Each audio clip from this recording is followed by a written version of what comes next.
Every religion can be true. Hey guys, it's John out here on the back deck with my mug of coffee yet again. Love my coffee. It is a beautiful, beautiful day out here on the back deck, and I am enjoying my time out here. I want to talk about the concept of finding truth in your religion, or every religion can be true. In my studies, I have found truth in every one of the religions that I've read about.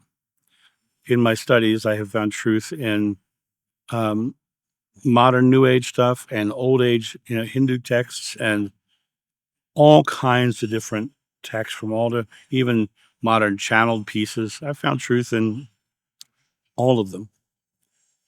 The key really comes down to the idea that one of them could be the true faith. And I don't believe that can be possibly true. And the reason I don't think it can be possibly true, that one would be the true faith, I believe that God is too big, too beautiful, and too all encompassing to be encapsulated by one religion or one school of thought. And so when I look at the idea of can all religions be true, I've found truth in all of them. I've found beautiful, beautiful things in all of them. You know, the Dalai Lama says, my religion is simple, my religion is kindness. Prophet Muhammad says, he who knows not kindness has no faith. Bible says, love one another. You look at these concepts, you look at these ideas, and these are beautiful ideas that ring true to me. So I find truth. The other thing is that with all the people that I've met in all my studies around the world, and I've studied in India and the Middle East and all over, I found beautiful people who are loving and caring, and they learn that in their religion.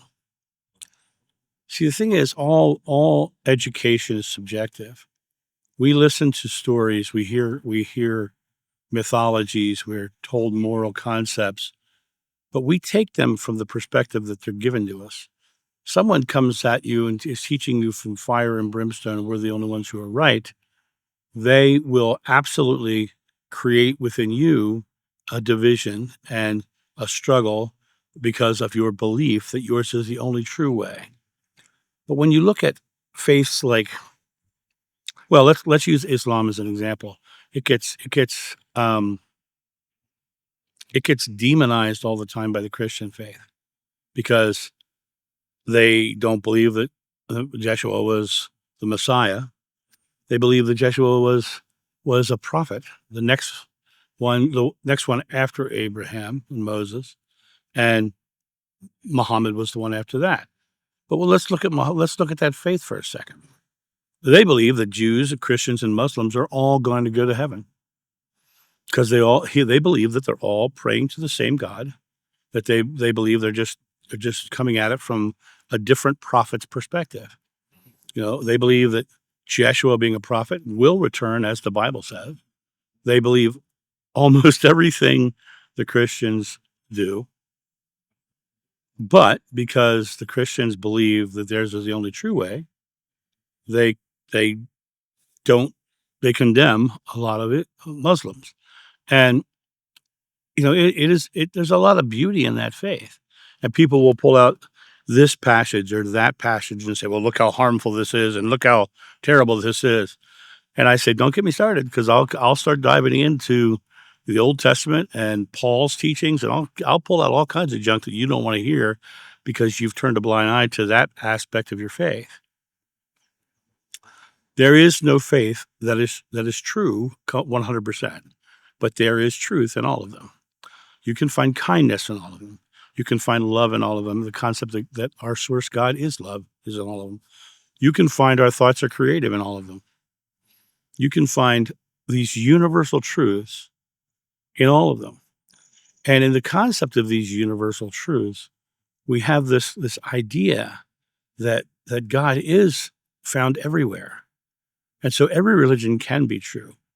But where the truth is shown is in the actions of the people who are in that faith. You find loving people, they are living a loving life and they're having a joyful life. I think they found God in their faith. You find people who are harmful and hurtful and calling names and slandering because of their faith. I don't think they found God. I think they found this doctrines and dogmas that make them feel powerful.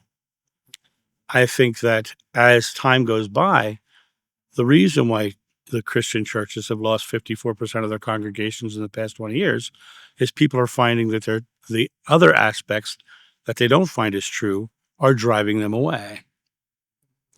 I said in one of the videos I did on my other channel that the number one reason, and this was during a study done by the Baptist Church, the number one reason people are leaving Christianity has nothing to do with God or Jesus or any of those things, has everything to do with how the churches treat the LGBTQ community.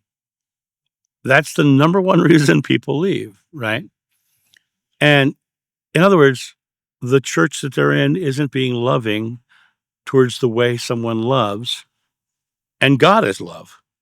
They literally are seeing the fallacy of the fears and the anxieties and the judgments, and it makes them not feel good.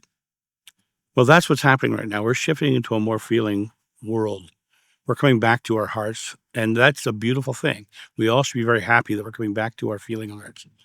And the fact that churches are losing their congregation out of love, because that's what's happening. People are standing up for the people who want to love who they want to love. What you're finding is that people are finding God. Now, once again, there are still people who find God in their religion in exactly the way they want to live it. And my mother, she was a beautiful, loving, caring person. She did secret loving gestures, not wanting people to see her what she was doing, helping people out.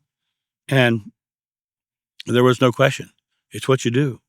It's what you do. You just love and you help when you can. It's what you do.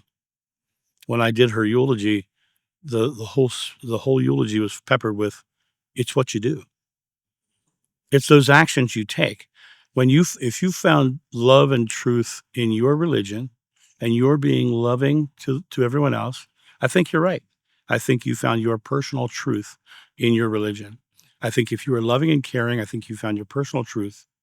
I think that if you are feeling within yourself the judgment and anxiety of church doctrines and all of those things, then I think you're finding the fallacy in that religion. But I think also that the reason why the churches are starting to fall away and the religions are starting to diminish is because people are starting to realize that God is everywhere. And you don't need to go to a church and you don't need to go to these places because God literally is everywhere. But when you look at the idea of some people needing that structure, you then go back to what are their actions? Are they being loving? Are they being caring? Are they living into a loving life? And if they are, then they found God. If they are not, then they're not there yet. And so, is every religion true? I would have to say I believe every religion can be true if you found God in them. I have a friend who is very deeply into the law of one material. Now, it doesn't ring true to me at all. It doesn't fit my experience at all. I love hearing his concepts, but he is one of the most loving, caring people I've met in a long, long time.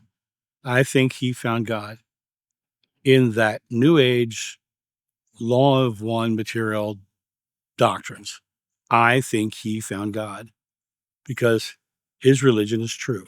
Because look at his actions. His actions are proving that he has found love. He has found that connection to source within that religion, within that idea. And he wouldn't call it a religion. He thinks of it. I don't know if he would. Well, I actually don't know what he would call it. I don't want to speak for him, but the idea is that he, in his chosen school of thought, he has found the loving, beautiful aspects of himself. And I think that that is expressing God into the divinity of the world. You have to realize in my Father's house, there's many mansions. And you can take that as, there's a place for each one of you Christians to come into heaven. Or you can say, in God's house, there's many ways and many methods to find love because God is love. And that's the way I interpret that phrase. In my Father's house, there are many mansions. All of those schools of thought work if you lean into the loving aspect. You put on those love goggles and you stop living into the fear aspect. And it's like this person who just became a convert to Christianity. She's found a loving community and beautiful people, and she's living into that sort of life, and that's wonderful. She found God. I just hope she never starts to experience the fear-based doctrines that aren't of God in the religion. I hope because she being a new convert, she hasn't had those childhood traumas of hell and damnation. But I hope that she stays with the faith that makes her feel loving, that makes her feel loved, and that gives her an expression of God right in her present moment. So that's my thought on this idea: is are all religions true? Yes, if you take the loving parts. And that's my thought on this. You guys have a great day, and I'll talk to you soon. See you. Bye.